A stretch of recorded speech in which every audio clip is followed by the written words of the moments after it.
বাংলাদেশের জনগণ আগের অবস্থায় ফিরে যেতে চায় না, তারা পরিবর্তন চায়। মার্কিন পাবলিক ব্রডকাস্টিং সংস্থা এনপিআরকে দেওয়া এক সাক্ষাৎকারে একথা বলেন অন্তর্বর্তী সরকারের প্রধান উপদেষ্টা ড. মোহাম্মদ ইউনূস।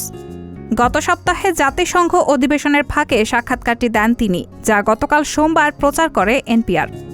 সাক্ষাৎকারে দেশের নির্বাচন প্রশ্নে ড. ইউনূস বলেন, কেউ বলছে দ্রুত ভোটের আয়োজন করতে, আবার কেউ বলছে প্রয়োজনীয় সংস্কারের পর তারা নতুন বাংলাদেশে যেতে চায়। অন্তর্বর্তী সরকারের কাজ হচ্ছে যত দ্রুত সম্ভব সংস্কার করা এবং সরকার প্রস্তুত হলেই নির্বাচন অনুষ্ঠান করবে। তিনি আরও বলেন, এর আগে কখনোই সব মানুষ একটি বিষয়ে এতটা ঐক্যবদ্ধ হয়নি যে দেশের পরিবর্তন দরকার।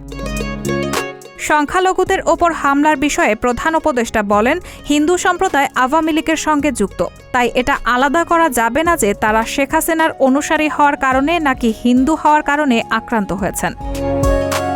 এদিকে প্রতিশোধ পরায়ণতার মানসিকতার বিষয়ে ড. ইউনূস বলেন, প্রতিশোধ নেওয়ার ঘটনাটি মাত্র সপ্তাহ দুয়েকের মতো হয়তো ছিল, এরপর স্বাভাবিক অবস্থা ফিরতে শুরু করে। রায়হানা মুন, সবার কথা।